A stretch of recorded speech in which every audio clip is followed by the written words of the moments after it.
Hey everybody, welcome to Review with me. I am your host Maxine and we are reviewing season 10, episode 11. No, it's not. It's what episode is it? Episode 10. Season 11, episode 10, Detroit Getaway Part 2. We're going to jump right into it, y'all, because I want us to dive into this part right here. Okay, this part right here with this elimination. So we have Shannon and Lauren. They are at the chopping block. Right before this, the men were congregating and talking about their connections and lack thereof. What's been consistent with Shannon, though, from the men is she gives a sisterly energy. Sister Shannon. Not to say she's a nun or anything, but she doesn't make them feel romantic towards her or even sexual towards her. And I want to blame Shannon's pearl necklace. I do. I want to blame her cardigans. I want to blame her silk press. Shout out to mine too. But no, I think she's a beautiful woman. I do. I just think though, I think Dominique needs to lead a class of how to lean into your femininity in a way that entices men. And her first two students should have been Shannon and Nicole. Yep. Shannon and Nicole. And I say that because though both Shannon and Nicole are beautiful women, though both of them are accomplished women, that isn't enough. I'm sorry. I hate that we have to even say this still, right? But I think we have to honor the naturalistic instincts of a man. And a man wants to feel attracted to you sexually. We have to keep it a spade. A man wants to feel sexually moved. A man wants his dick hard and sucked. And I feel like if you lead too much with this like cute girl energy, this sister, hey, I'm just like a sister to you vibe, this is not just for Shannon. That's what I'm trying to not feel like I'm piling on her. But this is for Nicole too, who's no longer on the show. And I think this is definitely just a lesson learned. This is a consistent theme I'm noticing amongst Black women on these dating shows who are technically trained or academically trained, right? You have Nicole. She's a university lecturer, so she has the academic prowess in that area, right? You have Shannon, who is a registered nurse. She spent 10 years in let's say in prison. What? She spent 10 years in school getting her license, getting her degrees and this accomplished career. And it's great. And it's like, okay. And what about you as a woman though? We don't know how to talk about that, right? We don't know how to lead with that sexuality. And I think these women who pride themselves on their education, who pride themselves on their career, don't know how to pride themselves in their sexuality. I'm speaking a word right now, and I think it's a hard pill to swallow for some women, for some Black women especially, because a lot of us have been trained to prioritize our career, to prioritize our education, to prioritize our degrees, right? A lot of look, for me, I applied to get my doctorate, to get into the doctorate program that I'm in because I was bored. I was bored with my career. I was bored with the work that I'm doing currently at the school place that I'm at. And I wanted something to challenge me. We don't talk a lot about of women who decide to get further degrees because they're bored. They're bored with life. They're bored with the way life is working right now for them in all aspects. So it's like, hey, why not go back to school and get a master's and a doctorate and go for it? Why not? And that's an epidemic. It's an epidemic, absolutely. But nonetheless, because of this, Shannon has been eliminated. And she's emotional about it. And it's understandable. But at the end, right, we see her sitting on a bench. Steve decides to walk out and check in on her. And he says something to the effect of, not even something, he said this verbatim. He says, go love in Christ. Let me say that again. Steve decided to comfort her by saying, go love in Christ. And I want to tell you this right now. Please, can we stop bringing Christ in the let me fucking strike down. No, I think the point is what I'm saying. Look, I'm not against bringing God into anything, right? I'm not against any of that, or Christ specifically. I just think sometimes where we fail to really use our humanity, we tend to lean on God or Christ, and it just feels just empty to me. I feel like it's a platitude. I feel like it's just an empty thing that people do. Like, oh, stay encouraged, stay in Christ, stay in the Lord. And it's like, what the fuck are you talking about right now? I got rejected and I'm hurt by it. I got rejected because no one picked me. No one saw me as enough for them to stay in this process. And I know it's a part of the process and someone has to be eliminated. I get that. But I'm just sitting here in this rejection. I don't need to hear you talk about go love in Christ. What are we talking about? Can we just start there? What are we talking about? I know Steve means well or meant well in that moment. So I'm not going to harp in on him too much. But I do find that to be incredibly annoying when people do that. Like, go love in Christ, stay encouraged. All these, shut the fuck up. Shut the fuck and pay me. Pay me. Okay, cash at me. That'll make me feel better. Go love in Christ. What? I hate when people do that. Anyway, but God bless. So we left with Lauren. Lauren feeling like, okay, did y'all feel like y'all eliminated the right person? She's starting to feel insecure in her placement here because we see later on she's trying to have a conversation with Bello. I'm trying to get y'all to that scene. But anyway, first she talks to Steve. She's trying to understand if he really does like her because she's feeling unsure about it. He doesn't really show his cards too well. And then we get this sit down between her and Bello, and we see that Bello is acting funny towards her. And why is he acting funny towards her? Because we see Dominique sitting in proximity to them, and he's getting uncomfortable. But Lauren's peeping that. She's peeping that once Dominique sat near them, not necessarily interrupting them or saying anything towards them, she is just seated near Bello, scrolling through her phone as if she can't sit anywhere else. Like, bitch, he's trying to get to know other people here and just be a part of this process. But she's sitting right by them, and Bello's looking over. He's switching his eyes.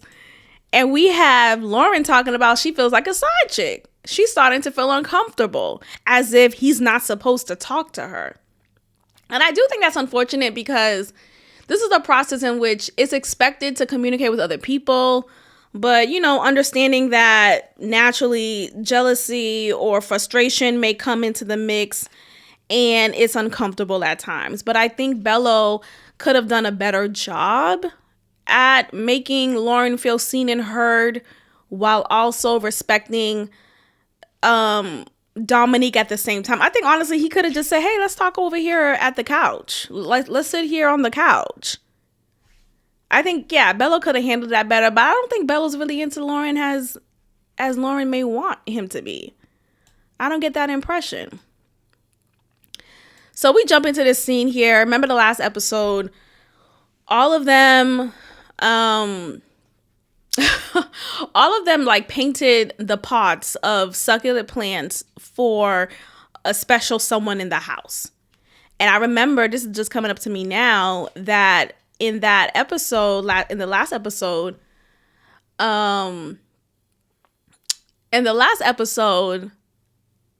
Shannon was asked, hey, who are you painting a pot for? Like, who is this going to be for?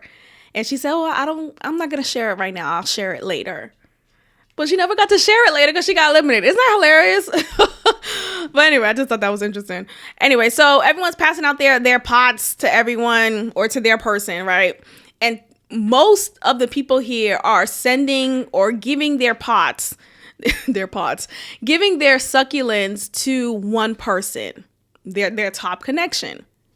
We see here Bello and Dominique giving their pots to each other. They're making it very clear to everyone, I'm locking in with this person. And after they give each other their pots, they're tonguing each other down and just making it evident that, yeah, this is my person. We got a scene with Steven talking about, hey, I'm giving you this succulent and you this succulent. You get this plant. You get this plant. He is giving a plant to every woman there except Donna. And Donna's feeling some type of way. Like, wait, I thought we had a connection. Or I thought you liked me. You know, there was a scene just last episode when Donna and Steve are talking. And he's trying to talk to her more privately, but Shannon was interrupting. But before she interrupted, he's asking her about, oh, you know, I noticed your outfit. You look really fly. How much was those boots that you have on? And we learned that Donna spends $1,200 on her boots. I guess she got money like that. But the point is, what I'm noticing and what other people are noticing about Steve is he is for everybody. He's equal footing. He's giving you attention. He's giving you this. He's giving you that. And it doesn't feel intentional. It feels very shallow. And that's what they're picking up on. So we get a scene between Darius and Ashley. Ashley's talking about, oh, well, I really want my person to love the Lord. I'm really big on that. You got to love the Lord. You got to love the Lord. Darius is saying, yeah, you know, it's all about who you serve. It's all about who leads you. And so he's on the same page. They seem to be on the same wavelength about that, which is cool, bet. But then we get a conversation between them talking about, so he asked her, so what's your beauty regimen? And I'm just trying to understand, is there depth between them? Ashley talks so much about how Carday doesn't really show her anything below the surface. Yet between her and Darius, I have yet to see Ashley open up to him or Darius really. I mean, I guess there is one example. She mentioned earlier in a previous scene how he talked a lot about his mother, who is now deceased, and how much he loves her. So she actually, when she gave him the succulent that she painted for him, she made an honor towards his mom on the succulent, which was a nice gesture. But I don't know if I've seen, or if it's been shown on camera actually, Ashley opening up to Darius as she did to Bello in that scene a few episodes ago. But nonetheless, apparently they're really kicking it. They have a great connection, seemingly. And we get to a point when Darius asks her, what's your beauty regimen? And I just feel like, what are we talking about? Like, do you want to know her eyelash style? Like, why are you asking her this? That's just a silly question. Anyway, so she then talks about how she did a full wax. And I just thought that was so funny because it obviously leads to a sexual moment. He's like, oh, okay. He starts snuggling up to her even more. And it's just funny because y'all was just talking about, you know, I gotta be led by the Lord. I need my man to be a God-fearing man. And then she talks about how she whacks her pussy and you just want to get closer to her. What? Shut the fuck up. Please, enough. So we see here a cute moment between Vince and Donna. I really do think there's something here between them. We haven't seen anything necessarily sexual or romantic as far as physical gestures. Like I don't really see him like bear hugging her or even kissing her or, you know, vice versa. But there's a chemistry there. You could tell that they like each other, and maybe they're not PDA filled people. Maybe they're not, maybe they're just cognizant of the cameras. They don't want to show too much, but I do think they do like each other. I do think there's chemistry there. She gives him a journal, it seems like, and it was a touching moment. You could tell that he appreciates it, and it's cute. I'm rooting for them. I am. So we get a scene between Lauren and Vince, though, because Lauren asked Vince out, and I'm disappointed with this. You know why? I'm disappointed with this because the conversation of the whole 6'2" gate, because that's what it is at this point, that conversation comes up again. And we see Vince actually, he's the one who brings it up, and he apologizes. He apologizes because, you know, he just doesn't want her to feel negative towards her, and he understands how her friends mean a lot to her, and, you know, he's being a bigger person, which, okay, great. Kudos to him, but I don't think he's in the wrong. And I don't feel like we need to continue this culture in which we force men to apologize even though they're not in the wrong. I don't think that's fair. I really don't. I'm not here for that. As a woman, I'm not here for that. I'm not. I think her friends were being childish, and I think Lauren was being childish. And I think at the very least, if he apologized, which he did, I think at the very least what could have been done was her friend who was on the phone, I think she could have been like, you know what, I appreciate that, and I do want to let you know I'm sorry too. I think I was doing too much with my joke, and I didn't want you to, I think she could have apologized as well. I don't think it's this one-sided thing.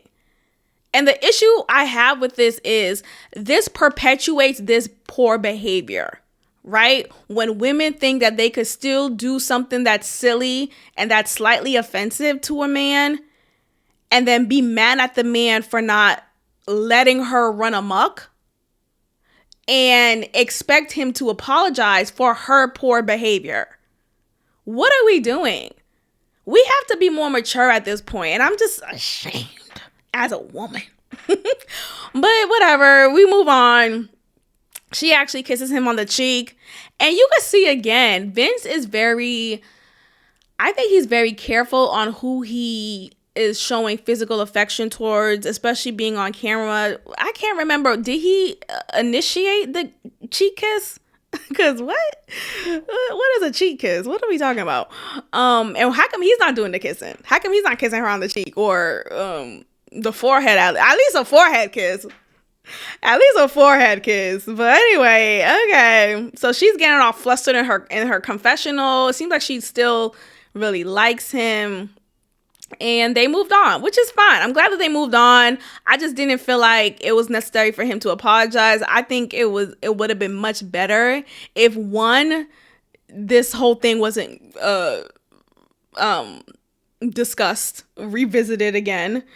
That's one thing. But two, I do think it would have been nice if she would have been like, you know what, I apologize. I didn't mean for you to feel like we were ganging up on you, or so. It was just so silly.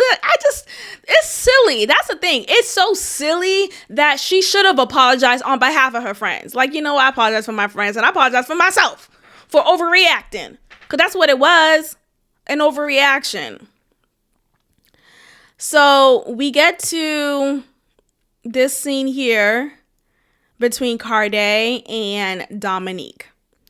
Carday's telling her how he felt like she could have spent more time with him. He felt like they didn't get enough time during the getaway. But Dominique is saying, well, what do you mean? You wasn't applying any pressure. Carday's response to that is, well, I didn't want to overwhelm you. I'm sorry, what? I think that's a a poor excuse of a man. But seriously, I think it's a poor excuse. I do, because I think this just means he doesn't feel comfortable or confident enough within himself to really put himself out there and put his dick on the table. That's what it is. Put your dick on the table. Where's your balls at? What are we talking about? You don't want to overwhelm her with what? With love? With attraction? With effort? You better overwhelm me. Dominique is saying, look, I don't want just a friend, okay? I want the whole package. I want a man who could show up and show out for me, who could let me know what it is and lead me as such. And that's what it is. And let that be a lesson learned for Cardi. You snooze, you lose. You snooze, you lose. Put your dick on the table. Show me what's up and let her choose. But don't lead with this whole, oh, I didn't want to overwhelm you. I don't want to make you feel overwhelmed. Overwhelmed? Of course I'm overwhelmed with love. I want to feel overwhelmed with love. I want to feel like, dang, I don't know what to do. I like this nigga. Ooh, and I like him too. Overwhelm me. Blow up my phone. Stalk me. Come over my house unannounced. Yes, I want that energy. And she's saying, Bello applies that pressure. I go what the pressure is. Okay? And that's just let that be a lesson learned for all these men. Apply the pressure. Shit, stop with this whole trepidations. Well, I don't know what to do. But we get this in between Bello and Ashante. Let's talk about this one, though. Bello is telling Ashante, hey, look, yes, I do have a connection with Dominique. I do.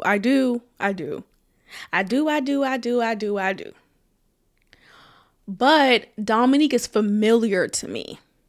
And in my past, I've gone with familiarity and it hasn't worked out. So I am open to other connections, right? I'm open to other connections. But yes, of course, I do have a connection with Dominique and I can't lie about that. Here's the thing, though. When he said that gave an opening that was shocking to me because, Dominique doesn't know this. He makes Dominique feel like she is his one and only. And Dominique is obviously reciprocating that same energy. But we also see here, they are so compatible in a way that they get each other. There's an understanding of each other's ways. Ashante is leaning towards him because she wants to understand how he got to this place of healing where he is not necessarily letting his emotions get the best of him. So we learn a little bit about his background and how he used to get expelled from schools. He used to get in fights a lot.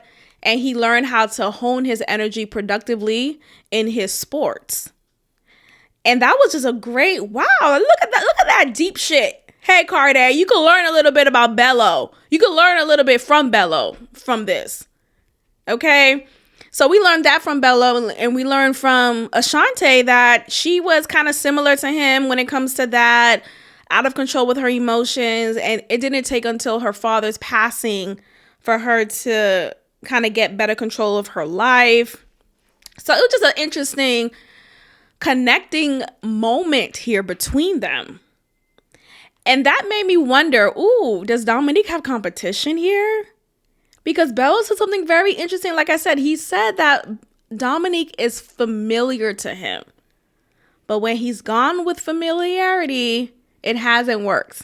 It hasn't worked in the past. So is he going to stick with familiarity, or is he going to try to be open to other types of relationships? Who knows? So we jump into this last ladies lounge, the last one. Can y'all believe it? This season has been a blast. I really have been enjoying every episode, every person. This has been a great cast, a great cast. So shout out to everyone. Shout out to everybody. I had fun. So the ladies are talking about their connections, their top, their least favorite connection.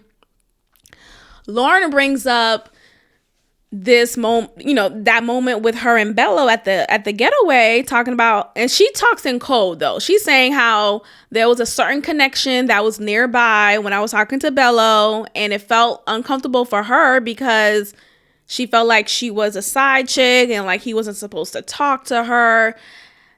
Dominique immediately caught that shade.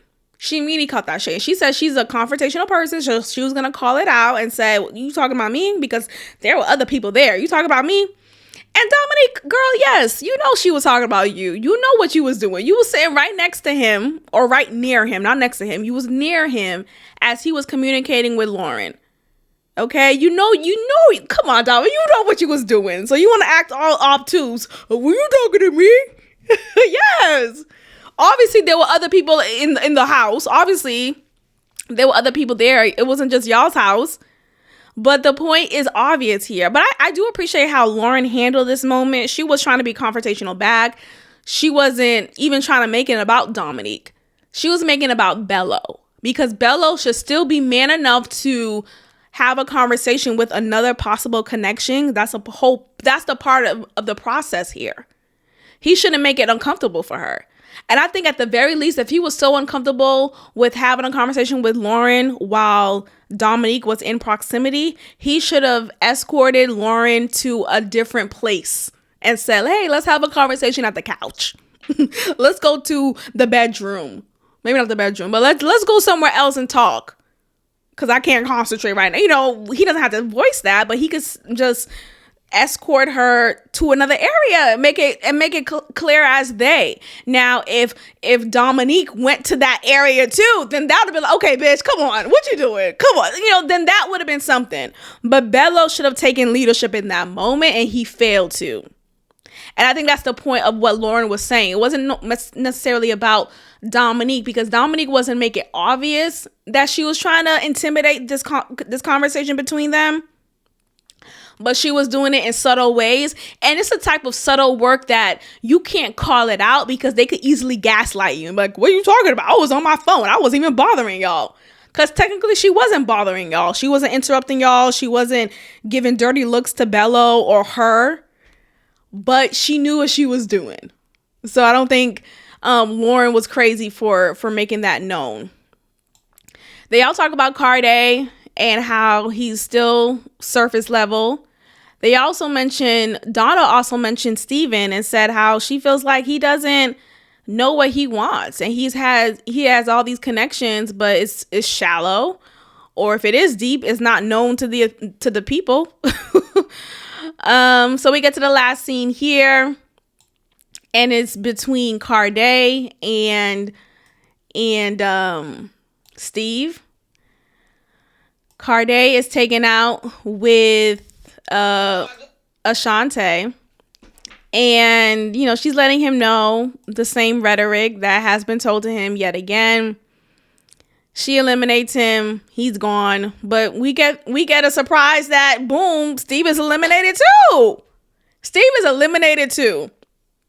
I also wanted to point out, Lauren says that she has conversation with Steve every day. And not just a quick text, hi, bye, how's your day? It's 2 hours, 3 hours on the phone. And she feels a bit embarrassed because she has a strong connection with him in private, but it's not showing in public.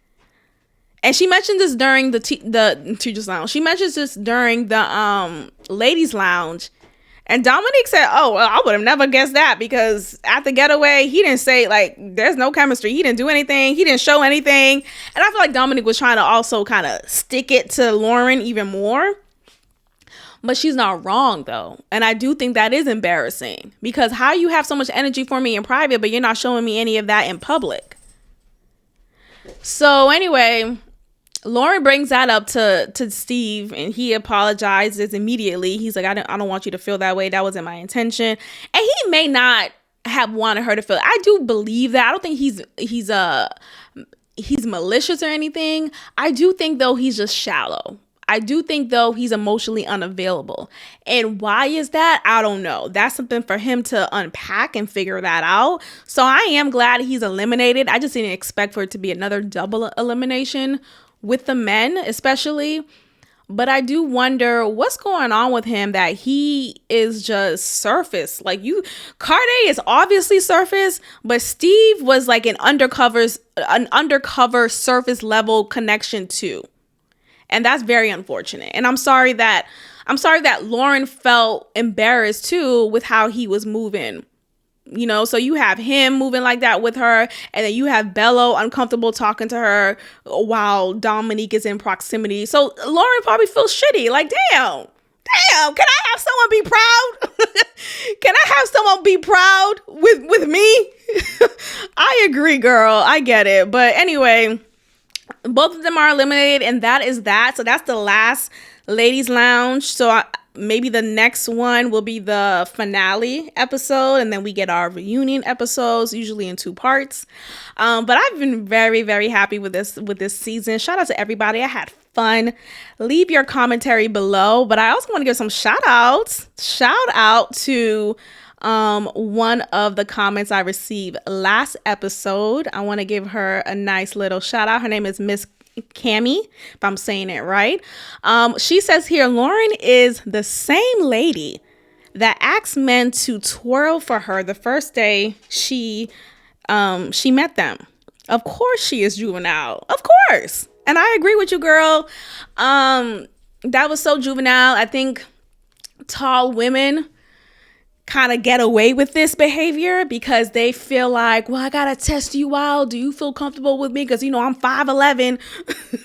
Are you sure you 6'2"? I'm 5'11". You sure you 6'2"? And I wear heels, so I'm basically 6'2" too. So I think a lot of tall women get away with this behavior. And maybe Lauren has gotten away with this behavior for so long that she was taken aback that how dare Vince not play these games? So I'm so mad that he apologized. But whatever, he's a bigger person. But yeah, you know, shout out to Miss Kima, or Cammy, if I'm saying your name wrong, please excuse me. I really appreciate your comment. Thank you so much. And yes, again, I welcome commentary, and I will give y'all a shout out.